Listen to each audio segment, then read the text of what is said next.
remercier très chaleureusement notre cher professeur Bouhami pour l'aimable invitation de participer avec vous, d'être avec vous pendant cette journée enrichissante qui concerne l'application, ou bien l'intelligence artificielle et application.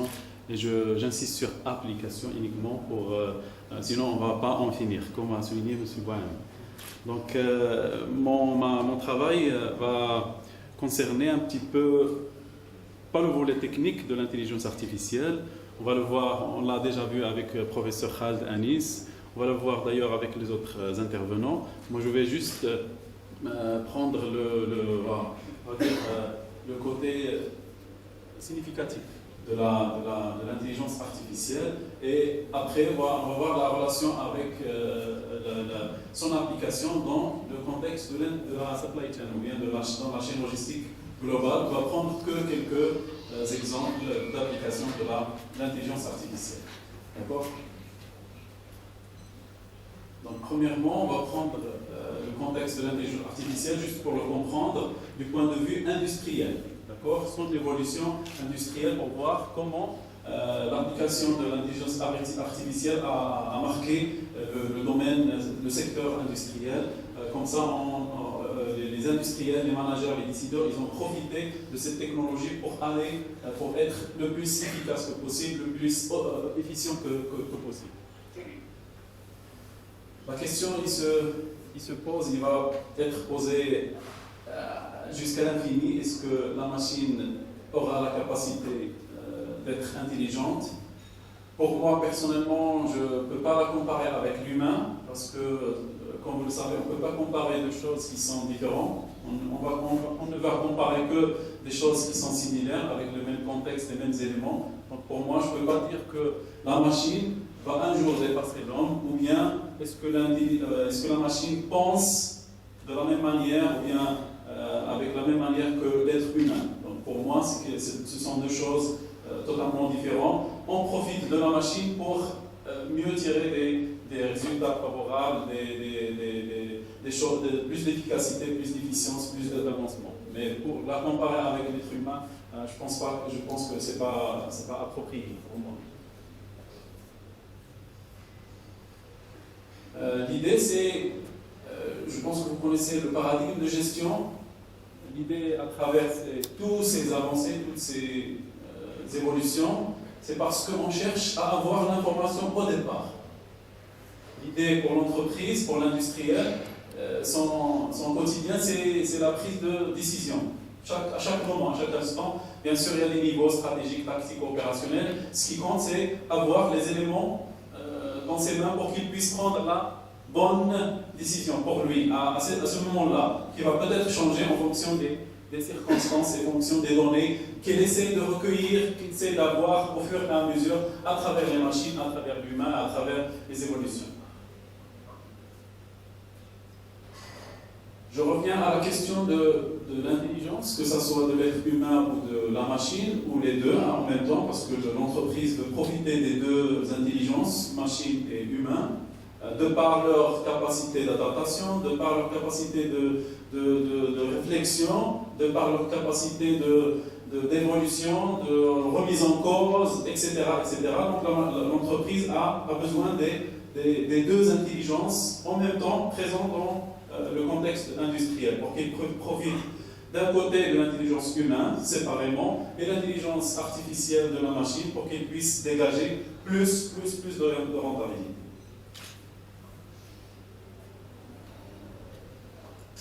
Dans le contexte d'intelligence, la machine sera considérée comme intelligente que lorsqu'il va pouvoir exécuter correctement un programme qui a été préalablement identifié de par l'humain et par la suite essayer d'améliorer sa performance à travers la liaison, bien la confrontation de plusieurs données en temps réel et offrir donner à l'utilisateur ou bien à l'industriel on va dire des décisions pointues, efficaces, etc. Donc pour la machine sera utile qu'il va répondre favorablement au programme préalablement défini et si elle essaye d'avancer aussi en tant que machine qui pourra apprendre ou bien profiter de l'apprentissage automatique au fur et à mesure que les données soient disponibles et que les algorithmes soient mieux cohérents, mieux présents dans le cerveau de la machine.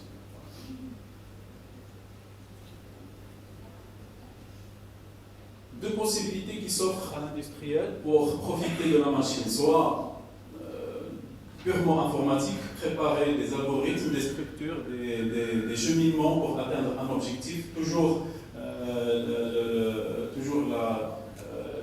l'idée tourne autour d'un objectif. Je veux être plus performant, je veux être plus efficace, je veux ne pas faire des retards de livraison, je veux que les déplacements des ouvriers soient optimaux, etc. Donc, par rapport à cet objectif, la machine sera programmée, tout simplement. Ça, c'est purement informatique. Je mets dans la machine des programmes, des algorithmes qui essayent d'atteindre au maximum cet objectif. Et on sait bien que, de par la nature de l'entreprise, il y a des facteurs qui entrent en jeu comme ça du jour au lendemain. Donc la machine, aussi bien qu'il maîtrise l'algorithme qui est implanté, aussi bien qu'on pourra atteindre l'objectif préalablement défini. Il y a également trois possibilités qui s'offrent à l'industriel, notamment du point de vue algorithmique, du point de vue logiciel utilisé, que ce soit pour gérer des tâches précises ou bien pour gérer toute l'entreprise s'agissant de systèmes d'information. Et ça dépend de la capacité financière de chaque entreprise pour pouvoir exceller dans ce volet d'algorithme, de logiciel. Mais le plus important, c'est le troisième volet, c'est la question de l'apprentissage automatique qu'on veut donner à la machine au fur et à mesure que des fois on oublie certains paramètres et la machine elle est là pour le supporter, pour ne pas oublier, pour être comme ça présente à tout moment. L'humain, pourquoi on cherche toujours de l'aide? Parce que l'humain il a des capacités, il oublie, il rate des choses. Donc il veut être supporté, il veut être accompagné par la machine tout au long de son parcours pour essayer de profiter encore une fois de plus de rentabilité et d'efficacité. Et l'intelligence artificielle est apparue de par on va dire, de réflexion à travers l'intelligence humaine. Donc l'être humain, qu'est-ce qu'il cherche? D'abord comprendre le phénomène, diagnostiquer qu'est-ce qu'il y a derrière. Donc à travers le descriptif, il va comprendre d'abord qu'est-ce qu'il y a. À travers, deuxièmement, l'analytique prédictive, il va essayer de prévoir certains éléments, certains phénomènes qui peuvent arriver. Et voilà, il a déjà mis en place certaines démarches pour atténuer leur impact, surtout pour les choses qui ont un impact négatif. D'accord? Et finalement, il va essayer, dans un troisième lieu, d'avoir une analytique prescriptive. Ça veut dire, même si les scénarios qui n'ont jamais eu l'occasion de les imaginer, à travers l'apprentissage automatique et à travers l'intelligence artificielle de la machine et plus de l'être humain, on peut tirer profit de cette nouvelle technologie qui commence à s'installer et qui prend place, on va dire, sur tous les aspects de la vie de l'humain, que ce soit entreprise, que ce soit médecine, que ce soit à titre personnel, etc. Et du coup, on peut résumer ou bien on peut démarrer à travers cette définition pour, on va dire, pour voir comment les choses se présentent du point de vue industriel. Donc l'intelligence artificielle, ça va être l'ensemble des théories et techniques mises en œuvre en vue de réaliser des machines capables de simuler l'intelligence. Ça veut dire que j'essaie d'intégrer le maximum d'intelligence humaine au niveau de la machine pour qu'il puisse nous accompagner, nous supporter dans toutes les situations et pas savoir qu'il va nous dépasser ou non, ce n'est pas l'idée. L'objectif, c'est atteindre toujours encore une fois, plus d'efficacité et plus de rentabilité. Pourquoi les avancées ils sont là? Je cherche plus de profil. Tout simplement. Donc je cherche quelque chose qui me supporte, qui m'accompagne pour que je puisse dégager encore une fois plus de profit et de rentabilité. Par rapport à l'évolution de cette technologie, je vais la traiter du point de vue industriel, encore une fois, et non pas en tant que technologie en elle-même. D'accord? Donc premièrement, l'intelligence artificielle elle a pris place parmi les avancées technologiques. Pourquoi? Parce que l'humain cherche à évoluer dans un aspect, dans un domaine, à tirer profit, à exceller, à avancer. Donc il est là, de point de vue positionnement, il fait partie des nouvelles technologies ou bien il fait partie des nouvelles avancées que l'humain a mis en place pour qu'il règle des problèmes, pour qu'il améliore certains, etc. Et de point de vue évolution, l'IA ou bien l'intelligence artificielle elle a commencé à prendre place, elle a commencé à prendre place parce qu'elle a cette capacité d'auto-apprentissage, de faire des liaisons, de faire des liens avec les phénomènes qui se passent, avec les circonstances qu'elle essaie de pomper de partout, des réseaux sociaux, des événements, des questions géopolitiques, etc., pour qu'il puisse offrir une équation, une solution le plus adéquate que possible. Toujours, la solution donnée par cette nouvelle technologie n'est pas optimale en elle-même. À chaque fois, on essaie de connecter d'autres éléments pour qu'on puisse l'améliorer dans la perspective de l'entreprise qui est l'amélioration continue. Encore une fois, je veux voir l'intelligence artificielle en tant que révolution industrielle qui se présente sous forme de machine. Parce que les révolutions industrielles qui ont eu lieu pendant des années ne concernaient que un aspect machine, on va dire. La machine à vapeur, les machines électriques, l'utilisation de l'Internet des objets, l'informatique, machine learning, la neuroscience, etc. Ce sont des machines qui sont là pour aider l'être humain à corriger certains problèmes, à tirer profit de la science, de ces nouvelles technologies. Pour l'intelligence artificielle, elle se présente encore une fois comme étant une machine qui a cette capacité d'adaptation, cette capacité d'analyse, cette capacité de définir, de donner des solutions optimales que l'humain n'arrive pas à concevoir, n'arrive pas à l'avoir en temps opportun ou bien en temps réel. Pour que l'humain, on sait que l'humain, il veut prendre du temps pour qu'il puisse analyser ou bien lier des événements pour qu'il tire profit de la situation, mais à travers la machine, on peut le faire en quelques secondes, voire moins. Donc l'idée, c'est que, encore une fois, l'intelligence artificielle se présente comme une révolution sous forme de nouvelles technologies ou bien nouvelles machines qui remplacent ou bien qui essayent de donner plus de coups de main à l'humain pour perfectionner. Très rapidement, on l'a vu avec le professeur Khaled à Nice, très rapidement, les origines de l'intelligence artificielle, on peut les tirer à travers les pères fondateurs de l'intelligence artificielle, Alan Turing, qui a essayé de passer de la logique décimale à une logique binaire. Encore une fois, on fait référence à la machine, qui a cette capacité d'abriter des programmes, des algorithmes, etc.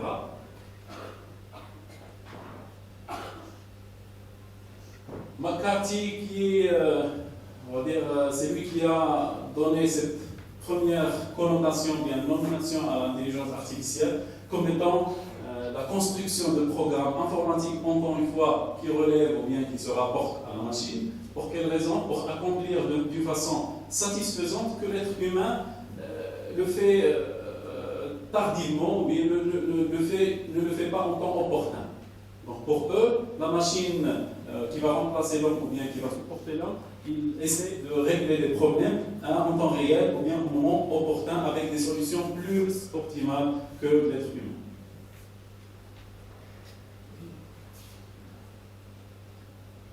Après, c'est l'apparition de la neuroscience ou bien des réseaux de neurones. On sait bien qu'on a dans le cerveau plus de 80 milliards de neurones. Et on a tiré jusqu'à 100 milliards de neurones qu'on a dans notre cerveau. C'est quelque chose d'imaginaire et qu'on n'aura jamais l'occasion de connaître leur fonctionnement exactement. Mais l'idée, c'est qu'on a tiré cette réflexion à travers les deux fonctionnalités des neurones, c'est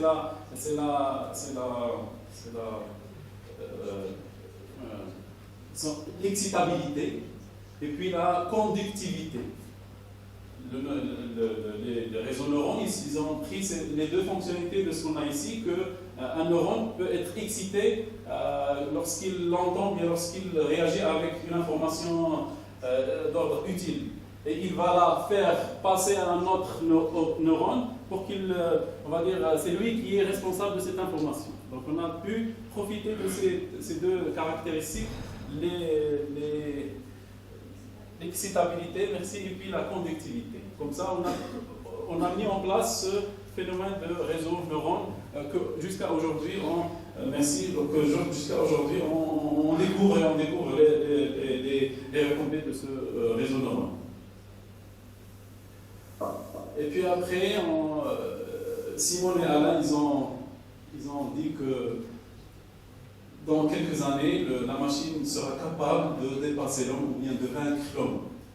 Donc à travers leur vision des choses, ils étaient plus proches de ce phénomène d'intelligence artificielle qui s'installe de plus en plus. Comme a souligné M. Bouhamid et M. Khaled, ce n'est pas un phénomène du jour au lendemain, ce n'est pas quelque chose du mode, comme beaucoup de monde le croient, mais c'est quelque chose qui date, moi je dis, il y a moins de 1000 ans avant Jésus-Christ. Donc pourquoi? Parce que ça relève à la logique, à la réflexion. Une fois que j'ai ce phénomène qui est là, c'est l'intelligence artificielle ou bien humaine. L'essentiel, c'est que c'est quelque chose qui s'est installé, qui s'installe de plus en plus.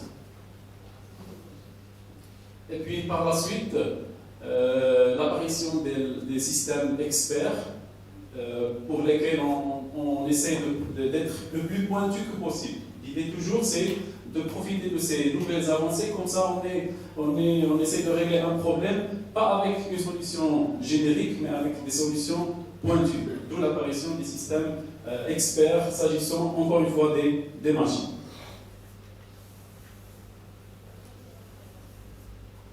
Bon, quelques catégories des systèmes experts. On pourra profiter de l'interprétation, la prédiction, le diagnostic, la conception, la préparation et même la formation pour les cadres de l'entreprise pour qu'ils puissent mieux s'approprier de ces solutions, bien des systèmes experts, pour qu'ils puissent les utiliser dans leur fonctionnement quotidien. Ici, c'est quelques exemples des systèmes d'interprétation de données, systèmes de prédiction, systèmes de prédiction météorologique. Est-ce que ça va pleuvoir aujourd'hui? Est-ce que ça va pleuvoir demain, d'ici 15 jours, etc. Ça aide on va dire, l'être humain à mieux s'organiser face à des événements qui peuvent avoir lieu et qui peuvent peut-être déranger son fonctionnement. S'agissant principalement de l'entreprise qui a des enjeux de délai, de coût, de qualité, etc. Et puis par la suite, c'est l'avènement du principe des données massives qui ne cesse d'augmenter encore une fois, pour que l'entreprise, encore une fois, essaie de les avoir, de les collecter au bon moment et de les lier à travers les algorithmes qui existent, ou bien à travers l'intelligence humaine, pour que les choses, ou bien pour que le fonctionnement de l'entreprise soit le plus optimal que possible. Après, c'est l'IA générative. Alors là, on est en train de concevoir, connaître des modèles qui peuvent prédire le plus ou bien le mieux à travers l'IA générative et créer des nouveaux contenus qui peuvent servir dans les industriels, notamment la supply chain qui a pu aujourd'hui profiter de ces nouvelles technologies, comme on vient de voir avec les cas d'études présentés tout à l'heure, surtout avec la segmentation des clients. Donc l'entreprise est face à une multitude de clients, mais il veut être ciblé, il veut que son produit corresponde à des catégories. Pour certaines entreprises, comme le secteur automobile, ils produisent ou bien ils font le montage de plusieurs types ou bien plusieurs gammes de produits. Alors là, il aurait bien que chaque produit, chaque série soit destiné à un segment client. Comme ça, je profite de ces nouvelles technologies pour mieux cibler ou bien mieux segmenter ma clientèle.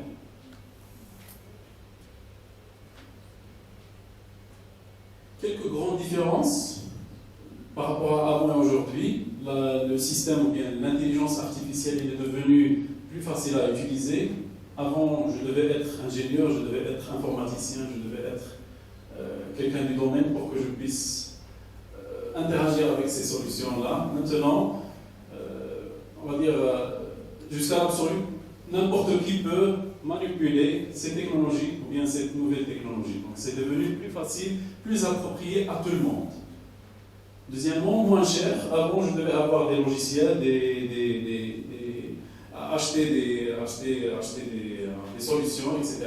Maintenant, il suffit de mieux donner le code exact à la solution, même si c'est open source ou bien si c'est limité, ça donne quand même des solutions, des propositions quand même intéressantes.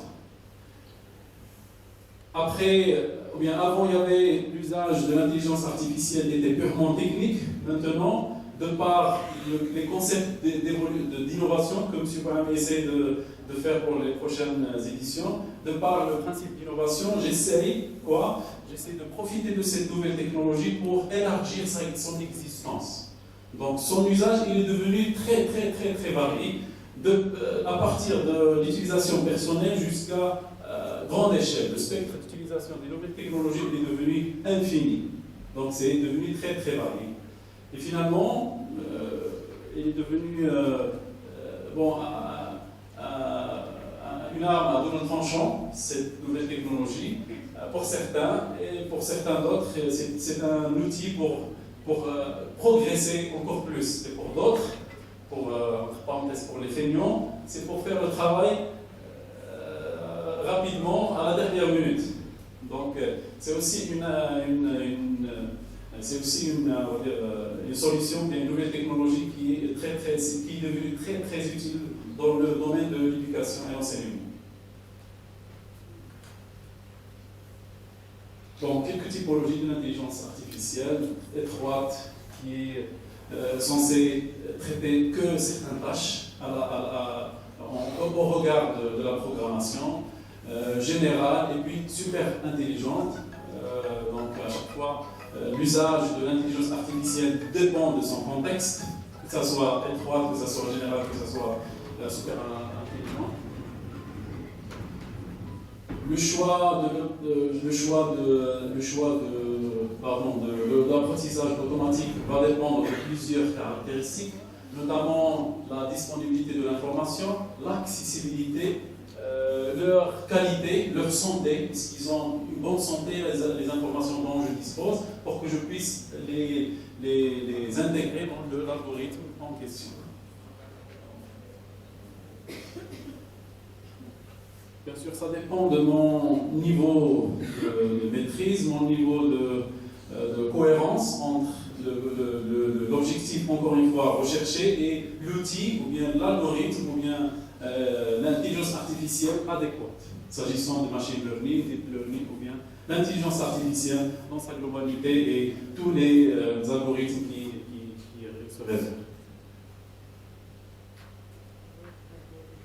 Bien sûr, comme je l'ai dit tout à l'heure, M. Kouami, l'intelligence artificielle a été utilisée par plusieurs personnalités, dans plusieurs domaines, à des fins purement commerciales. Même si ils existaient, ça n'a jamais existé. Et à travers l'intelligence artificielle, on a pu se permettre d'être un peu partout en même temps, de rencontrer plusieurs personnalités, de faire plein de choses avec cette nouvelle avancée s'agissant de l'intelligence artificielle. Bien sûr, les premiers pionniers, les premières entreprises qui profitent de cette nouvelle technologie, c'est les entreprises qui disposent de data, ou bien d'assez de données. Alors là, parce que l'intelligence artificielle, il se base sur les données. Autant que j'ai des données et autant que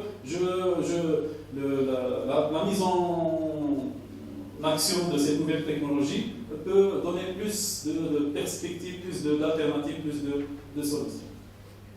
Bon, l'exemple de Google, Amazon, Facebook, qui détient des informations de tout et de tout le monde. Donc, c'est les premières entreprises qui profitent de cette nouvelle technologie. Bien sûr, au regard de l'entreprise, elle essaye de voir, bien de se positionner par rapport à ces nouvelles technologies. J'ai dit tout à l'heure, le paradigme de gestion, c'est que normalement, je ne dispose d'informations qu'au fur et à mesure, n'est-ce pas? Que j'avance dans un procédé, dans un travail. Je commence à connaître plusieurs choses qu'en avançant. Mais pour l'entreprise, elle aime avoir l'information même avant de commencer. Donc, elle essaie de rassembler toutes les informations pour que la décision soit le plus optimale. Et l'optimisation, j'ai dit tout à l'heure que elle est infinie et ça, on ne peut jamais atteindre la perfection. Plusieurs utilisations, comme j'ai dit tout à l'heure, pour l'entreprise, notamment dans la supply chain, c'est ce qu'on va découvrir tout de suite. Ça, c'est juste pour quelques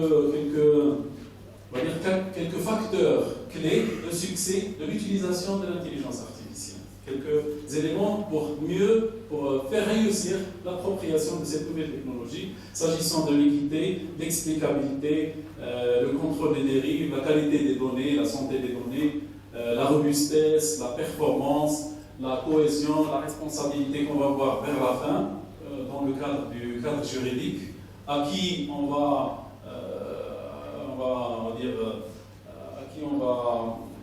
faire responsable d'un acte, peut-être d'un accident de travail au niveau d'un entrepôt, s'agissant d'un accident de travail entre un robot et un être humain, à qui on va rendre responsable cet accident, surtout si les dégâts sont peut-être mortels. D'accord ?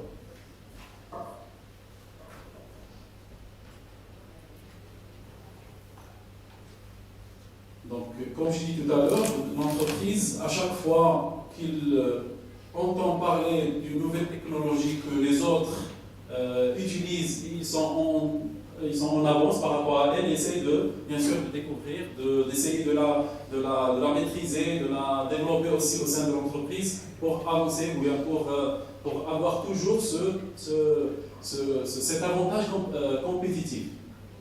Je donne l'exemple toujours de Motorola. Ils sont où Motorola maintenant? Sachant que c'était les premiers à faire entrer la téléphonie. D'accord? Maintenant, ils sont où maintenant? Motorola, Alcatel, Sagem, ils étaient parmi les premiers dans le secteur téléphonie. La téléphonie. Maintenant, ils ne sont plus là. Hein? Ils sont disparus. Ce n'est pas parce qu'ils voulaient disparaître, mais ils n'ont pas pu tenir le coup. Pour tenir le coup, il faut avoir des outils, des éléments. Donc l'entreprise, c'est ce qu'elle cherche à chaque fois, avoir des outils, des éléments pour toujours résister au marché qui change très très rapidement, de façon très rude, et pour pouvoir devancer les autres. Pourquoi moi je vais aller à Apple ou bien Samsung ou bien LG et ne pas d'autres? C'est parce qu'ils ont un avantage concurrentiel. Et comment je peux le réaliser? C'est tout simplement à travers ces nouvelles avancées, ces nouvelles technologies. Donc on va prendre quelques exemples. Bon, ça c'est un exemple de passage, Amazon Go. On a complètement supprimé l'être humain des caisses. On entre, les capteurs savent que la personne elle a pris quelque chose des rayons, il a remis quelque chose. En sortant, il y a des capteurs qui peuvent prélever le montant qui correspond ils prélèvent le montant qui correspond à la totalité de ces achats. Donc, c'est à travers la présence des capteurs de partout et les capteurs qui savent que c'est l'humain. C'est comme les robots collaboratifs. Avant, c'était quoi le principe? C'est que d'avoir des robots qui remplacent l'homme, qui font des tâches répétitives et lourdes, n'est-ce pas? Et la présence humaine, elle est interdite. Pourquoi elle est interdite? C'est parce que le robot ne sait pas que ça, c'est l'humain. Donc, tout mouvement, il peut peut-être mener à des accidents graves. Maintenant, le robot, il a des capteurs avec lesquels il sait que ça, c'est un mur et ça, c'est un humain. Avec lesquels j'adapte mon comportement. Je peux savoir que ça, c'est une fille, je peux être gentil avec elle. peut-être, la laisser entrer. Montant sera moins fort qu'avec un homme. Bon, je dis n'importe quoi, mais c'est l'idée. On est arrivé à ce niveau que les capteurs, ils peuvent détecter l'humain et des obstacles, et des murs, et des objets, etc. D'accord? Amazon, elle est très, très développée dans ce sens. Ça, c'est les retombées. Les tendances, pardon. Première tendance, d'abord, les défis, ou bien les défis que je viens de présenter, les facteurs clés de succès, la responsabilité, la performance, la qualité des données, la disponibilité, l'accessibilité, ce sont des facteurs clés de réussite de ces technologies. En leur absence, je ne peux pas profiter de ces nouvelles technologies. Donc, comme j'ai dit, pas toutes les entreprises, ils se sont plongées dans cette nouvelle technologie. Elles essayent de voir comment les autres entreprises profitent, comment ils gèrent, comment ils interagissent avec ces technologies. La plupart, d'après une étude récente de McKinsey, le groupe McKinsey, qui est très bien placé dans ses études de benchmark, s'agissant des nouvelles technologies et comment les entreprises les appliquent chez eux. Donc, ils disent que presque 90% des entreprises, ils n'ont pas chez eux la mise en place. Ils ont les moyens, ils ont les outils, ils ont acheté des clouds, ils ont acheté des espaces, mais la mise en œuvre n'est pas encore opérationnelle. Pourquoi? Parce qu'on ne sait pas ce qui va y arriver. On sait que ça rend les choses rapides, ça donne plus d'efficacité, mais on ne sait pas où ça va mener. Donc la plupart des entreprises, ils sont, on va dire, en stand-by, comme ça on sait c'est quoi l'essor de l'utilisation et de la mise en œuvre et de l'application de cette nouvelle technologie. Bien sûr, il y a plusieurs domaines qui sont impactés, gestion de stock, prévision de la demande, la qualité, suivi et traçabilité, surtout parce que bien avant l'entreprise, une fois que le produit sort de la chaîne de production, il perd la visibilité. Il ne sait pas, est-ce qu'il est dans le store, est-ce que le client l'a pris, est-ce qu'il est dans la logistique de retour. On n'avait pas cette visibilité sur la traçabilité du produit. Actuellement, on peut savoir en temps réel, il est où le produit à travers l'Internet des objets, à travers l'intelligence artificielle, etc. On peut avoir à l'instant T, en temps réel, la visibilité, il est où mon produit. Premier exemple de l'application des nouvelles technologies, c'est le store clustering dans le commerce de détail ou bien dans le domaine de la grande distribution. Donc, qu'est-ce que l'idée de cette nouvelle, de l'application, de la mise en œuvre de cette intelligence artificielle au niveau du store? C'est un peu similaire à l'exemple de Amazon Go. Ça veut dire qu'une fois l'humain est dans un espace qui appartient à l'entreprise, notamment des stores, il commence à analyser son comportement.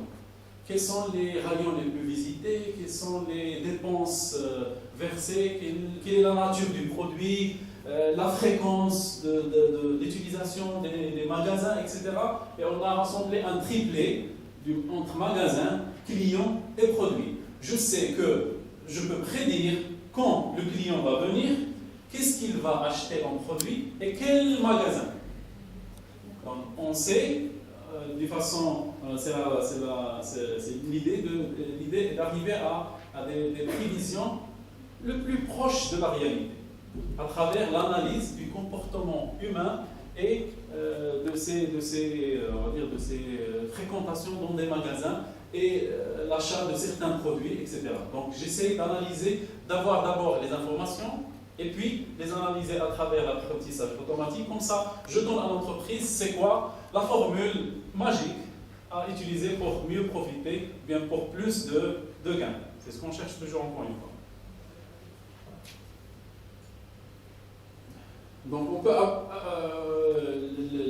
les algorithmes ou bien l'apprentissage utilisé, c'est les apprentissages non supervisés pour ne pas avoir des données d'entrée et des données de sortie. Comme ça, je ne limite pas le système à être cadré. Je donne la possibilité au système de prévoir de façon un peu libre, de façon un peu ouverte, toutes les possibilités. Donc l'idée, c'est d'utiliser le type d'algorithme d'apprentissage non supervisé ou bien d'apprentissage oui, non supervisé pour ne pas limiter le système à des données de sortie. Donc dans ce genre de projet, on recommande d'utiliser ce genre d'apprentissage de machine learning, d'apprentissage non automatisé, non supervisé, pardon. Donc c'est comme ça que je commence. Ce sont des données d'entrée qui sont brutes, qui sont de toute nature, l'être humain, les frais engagés, les types de produits, la fréquence d'utilisation, la fréquence de visite du magasin, donc des informations de toute nature qui sont non structurées, qui sont brutes, etc. Et à chaque fois, je commence à donner à proposer le principe de excusez-moi, neurosciences, ça m'échappe. Donc on commence à faire des liaisons entre clients, produits, clients, magasins, produits, magasins, et jusqu'à avoir des affinités, des combinaisons appropriées. D'accord? Donc l'idée, c'est d'utiliser ici le machine learning pour profiter de réseaux de neurones bien comme il faut. Bien sûr, le projet ne peut se résumer à la partie algorithmique. On voit bien qu'il donne des meilleurs résultats, mais ce n'est pas suffisant. J'ai dit tout à l'heure, il y a des facteurs clés de succès, notamment la construction en groupe de magasins, la mise en place d'un process et d'une organisation d'un système d'information, d'interopérabilité, et finalement la revue des processus de merchandising. Comme ça, je ne me limite pas aux solutions envisagées par la machine, mais je peux prévoir aussi d'autres perspectives en fonction des nouvelles circonstances, notamment Corona, notamment des faits naturels, etc. Deuxième cas, c'est la prévision de la demande. Donc l'idée ici, les modèles de prévision, ils sont plus ou moins figés, ils sont plus ou moins cadrés.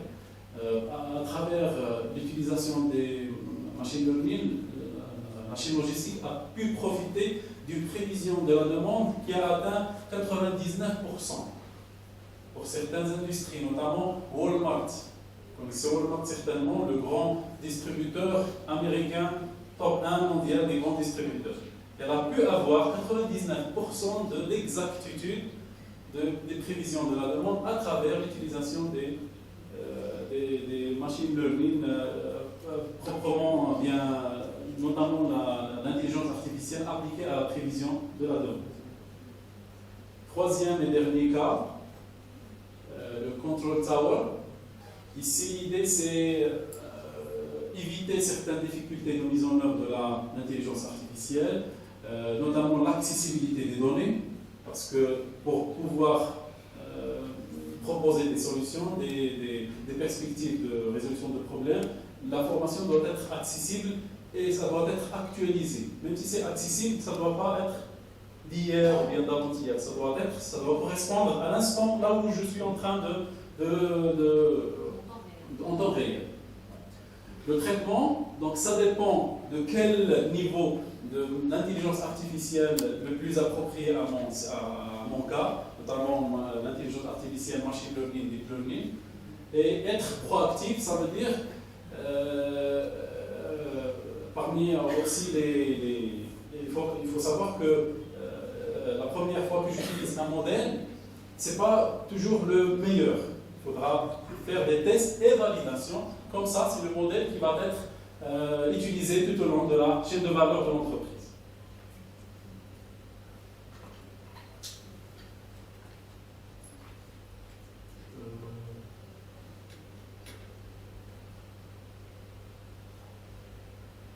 Donc, certains niveaux, l'idée c'est d'avoir des alertes. Par exemple, en faisant la distribution, d'accord, la situation elle est normale. À un moment donné, je trouve on va dire des congestions, un trafic qui ne laisse pas passer les camions pour faciliter la distribution. Donc le système peut émettre à l'avance des alertes, comme ça je peux ou bien pour prévoyer les autres itinéraires qui ont été proposés par la machine. Donc l'idée c'est d'avoir à l'avance des alertes en fonction de la criticité. Il y a des alertes qui peuvent complètement changer de projet, même pas en un stand-by. Donc je dois avoir c'est comme le clignotant rouge de la voiture. Vous devez avoir ce clignotant pour, si ça ne marche pas, et normalement le clignotant rouge, qu'est-ce qu'il dit? Il faudra s'arrêter tout de suite. Donc l'entreprise, pour elle, il veut avoir ces indications pour lesquelles il peut toujours continuer le trajet, pour lesquelles il peut continuer mais il veut changer de stratégie, etc. au fur et à mesure. Donc la machine, l'entreprise essaie de profiter de ces avancées pour avoir ces indications pour qu'elle puisse prendre la solution, bien la décision la plus appropriée.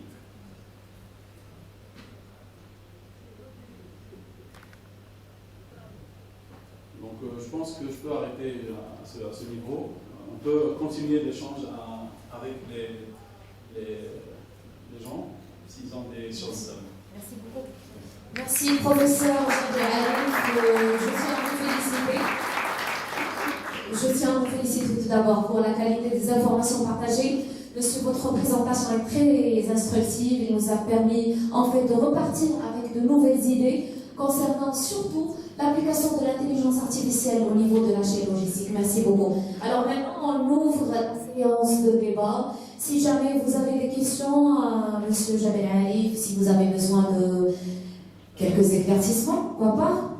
Ils sont toujours les bienvenus, oui.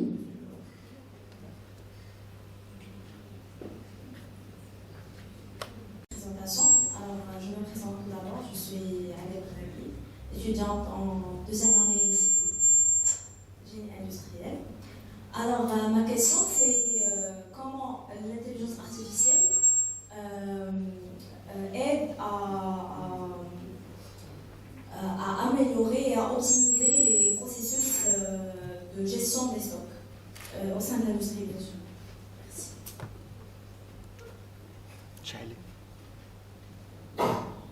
Par rapport à la question d'optimisation de la gestion de stock, parce que c'est une problématique assez récurrente, assez répétitive pour les entreprises, s'agissant de la gestion de stock. Donc pour l'intelligence artificielle, elle essaye de proposer des algorithmes pour mieux, parce que l'idée de travail sur la gestion de stock dans le flux tiré, le flux poussé, c'est d'avoir des quantités de stock qui permettent à l'entreprise d'être, on va dire, à l'aise dans son fonctionnement, ne pas être en rupture et en même temps ne pas être en surstockage. Donc l'idée c'est de proposer des niveaux, des seuils de sécurité, d'alerte, etc. qui va avec le fonctionnement quotidien. C'est-à-dire que je ne dois pas fixer à l'avance seuil de stock de sécurité à l'avance et continuer à travailler avec le même seuil, même avec les changements. Donc le modèle, la machine, elle essaye d'alimenter le modèle à travers les nouvelles circonstances, comme ça le niveau de stock il change au fur et à mesure, que ce soit de sécurité, que ce soit d'alerte, que ce soit etc. Parce qu'il faut savoir que je dépends aussi des fournisseurs. Pour le stock de sécurité que je fixe, il va couvrir la durée pendant laquelle le fournisseur va m'alimenter en matière première. Donc, imaginons que le fournisseur avait des problèmes financiers, avait des problèmes. Donc, je ne dois pas garder le niveau de sécurité comme ça a été défini initialement.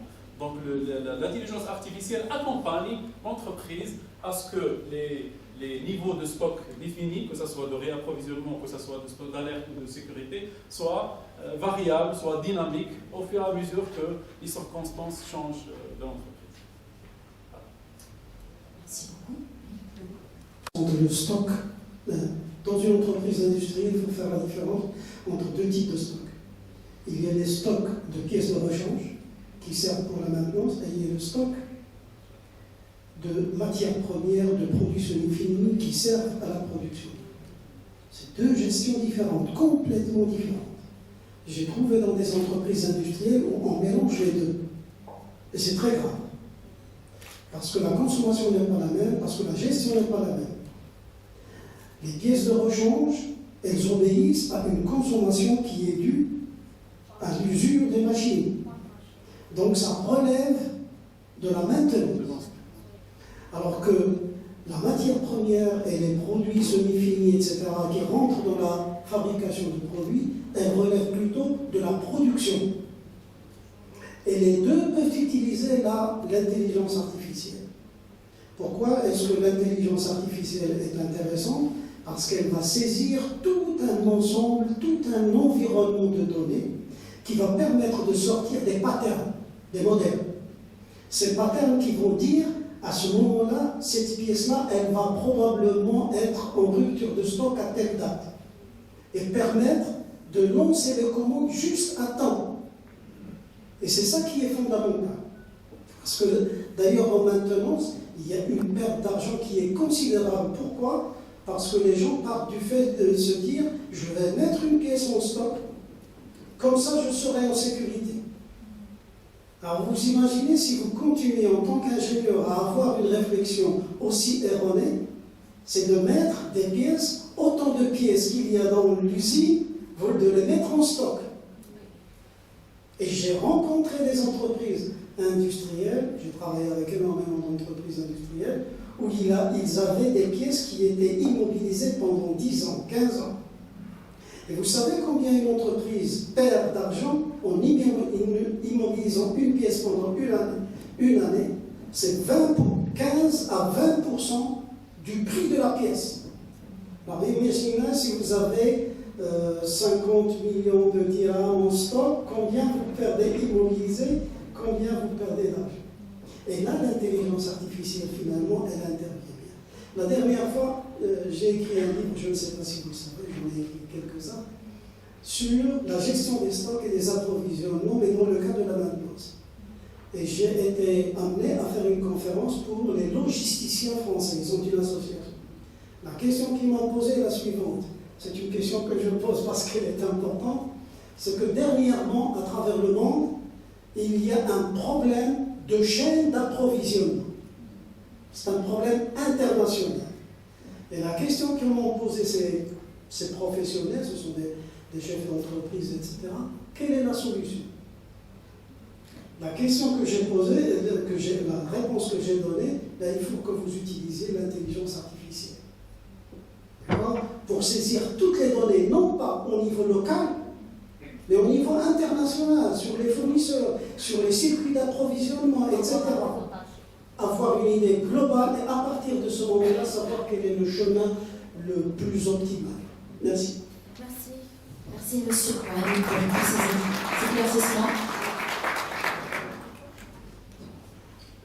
Oui. Donc, je me présente, donc professeur Hajar Hafsa. Donc, tout d'abord, je tiens à vous remercier, professeur, pour cette présentation très enrichissante pour nous. Donc, vous avez traité donc, les différents points d'intelligence artificielle, les différentes étapes. Donc, un point qui m'a attiré le plus, c'est en ce qui concerne l'apprentissage automatique. Donc, le point d'apprentissage automatique que je trouve le point, la base bien sûr de l'intelligence artificielle. Alors là, j'ai une petite question en ce qui concerne le temps d'apprentissage. Est-ce que le temps d'apprentissage automatique il diffère bien sûr en parlant d'un apprentissage supervisé, non supervisé, ainsi de suite? Est-ce que ça influence sur les résultats, ainsi de suite? Est-ce qu'il y a une étude là-dedans pour contrôler bien sûr le temps d'apprentissage? C'est ça la question. Voilà. Merci. Merci. Concernant s'il y a une étude ou non, j'ai aucune idée, mais de par mon retour d'expérience avec les entreprises, les industriels et les gens du domaine, la durée le temps d'apprentissage, il dépend de la machine. Est-ce qu'il est sophistiqué? Est-ce qu'il est moins sophistiqué? Ça veut dire, est-ce que la capacité financière de l'entreprise permet de s'approprier des machines sophistiquées? Alors là, la durée de traitement, la durée d'apprentissage, ça va de soi. Ça va être amélioré. Et par rapport aux objectifs escomptés, supervisé, non supervisé, les résultats escomptés, ça correspond aux objectifs fixés. Je donne des éléments d'entrée, des éléments de sortie. La machine, elle exécute le programme, il est efficace. J'atteins les objectifs fixés. Pour le non supervisé, lorsque la barre elle est plus ou moins non cadrée, s'agissant des éléments de sortie, alors là, certaines entreprises disent qu'ils étaient impressionnés par le retour sur mise en œuvre. Parce que les perspectives ou bien les scénarios qui ont été proposés par la machine ou bien pour le modèle, ils étaient impressionnants. Donc comme ça, à mon avis, il n'y a pas un qui est mieux que l'autre, mais ça dépend du contexte d'utilisation. D'accord ? Là où je suis obligé de définir les objectifs, il y a les éléments de sortie. J'ai tendance à mieux être vers l'apprentissage supervisé. Sinon, si je veux découvrir, si je veux voir est-ce qu'il y a d'autres perspectives, d'autres alternatives, alors là, ce qui est recommandé, c'est l'apprentissage non supervisé. Je pense qu'on a une autre question pour vous, M. Jamil Arif. En première année génie industriel. Merci M. Jamil pour votre présentation qui était enrichissante et pour nous des nouvelles informations sur le domaine génie industriel. Ma question c'est comment la technologie peut-elle améliorer la gestion de la supply chain? Merci. Comme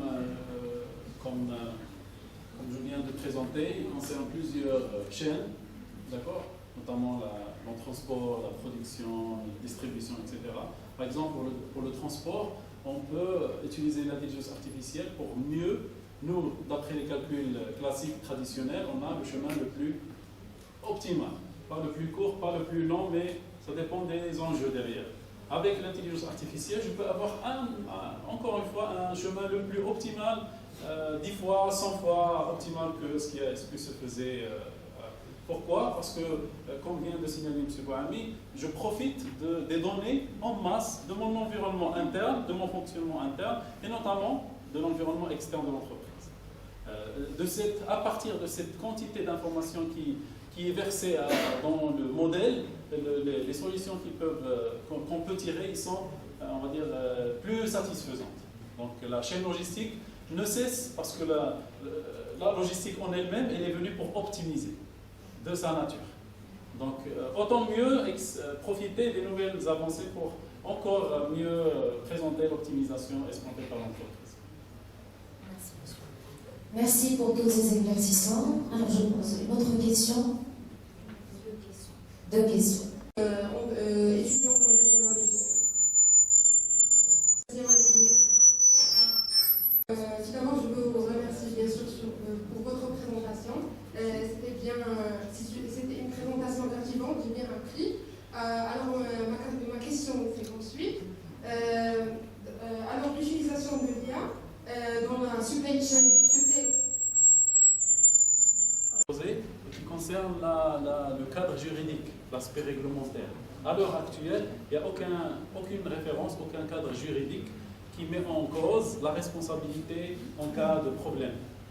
Mais on fait référence à certaines normes ISO, notamment 2382 et 8324 ISO, qui ne définissent que le cadre. Mais il faut savoir que le 2 février 2024, le Parlement européen a validé une loi réglementaire, mais qui ne sera en vigueur que d'ici 2 années. Donc, à l'heure actuelle, en termes de responsabilité, en termes de remise en cause certaines circonstances d'ordre négatif, à ce moment-là, jusqu'à aujourd'hui, il n'y a aucune on va dire, référence qui le stipule. Ça reste un cadre qui relève du top management, comme ça on peut sortir avec une représentation légale parfaite. Et jusqu'à aujourd'hui, il n'y a aucun cadre légal, aucun cadre juridique qui remet en cause la responsabilité ni du concepteur, ni de l'ingénieur, ni celui qui a mis en place, même l'intelligence artificielle elle-même, parce qu'on lui donne la possibilité d'auto-apprentissage. Alors, Monsieur Jabel Arif. Aujourd'hui, TEMA 2024 est marqué par la présence de plusieurs étudiants en génie industriel. Alors, ils souhaitent en profiter le maximum.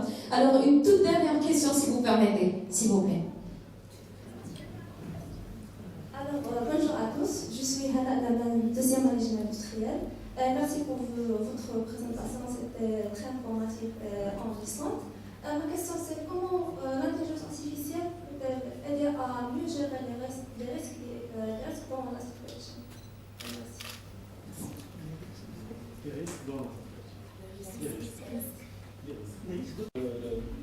le principe de base de l'intelligence artificielle, c'est l'utilisation des données massives qui sont en constante évolution toutefois. Donc l'idée pour l'entreprise, c'est de disposer d'un module de management de risque qui peut prévoir le maximum de scénarios qui peuvent se produire. Donc,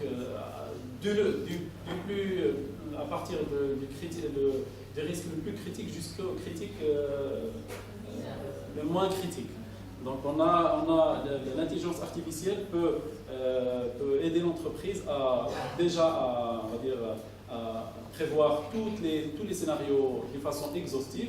D'un côté, de l'autre côté, les classer par ordre de priorité et de criticité, surtout par rapport au niveau de détectabilité. Parce que le fait de connaître un risque qui est grave, qui est très fréquent, et je ne le découvre qu'après, ce n'est pas trop important pour l'entreprise. Donc on a ajouté aussi le critère de niveau de détectabilité, comme ça je suis plus organisé, je m'organise le plus possible face à ces événements qui peuvent déranger, qui peuvent bloquer, qui peuvent retarder le fonctionnement de l'entreprise. Donc c'est de cette... Plusieurs risques d'abord. Il y a des risques technologiques, professionnels, financiers, etc. L'objet de l'intelligence artificielle, le risque, il vient de quoi? Il vient de l'incertitude. D'accord? Il y a un risque parce qu'on ne domine pas quelque chose. D'accord? Il y a un grand risque de sécheresse parce qu'on ne domine pas. Il y a un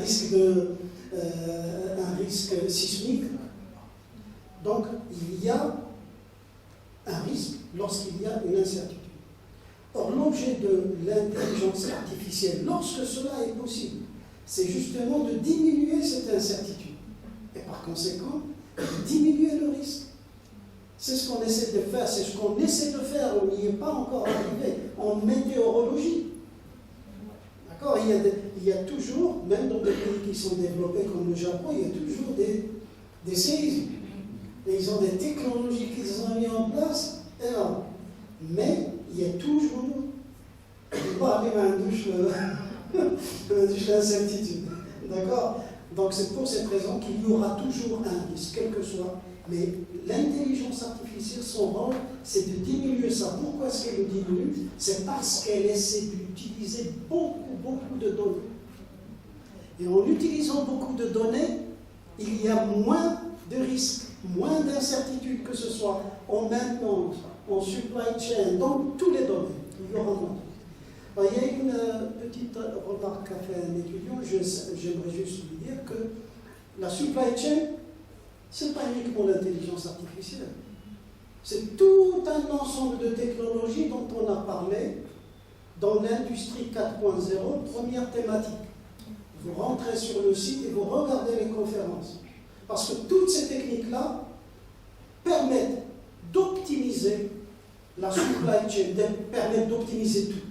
Et c'est pour cette raison que aujourd'hui, on parle de ligne 4.0, de maintenance 4.0, d'industrie 4.0, de supply chain 4.0, etc. En fait, il ne faut pas oublier une chose, ce n'est pas l'intelligence artificielle qui va faire les choses, c'est une technologie. C'est une technologie qui améliore un fonctionnement. D'accord? Donc, il y en aura peut-être d'autres qui vont apparaître. Mais c'est une technologie. Dernier élément qui est important, c'est que toutes les technologies dont on a parlé, elles dépendent du matériel. D'accord?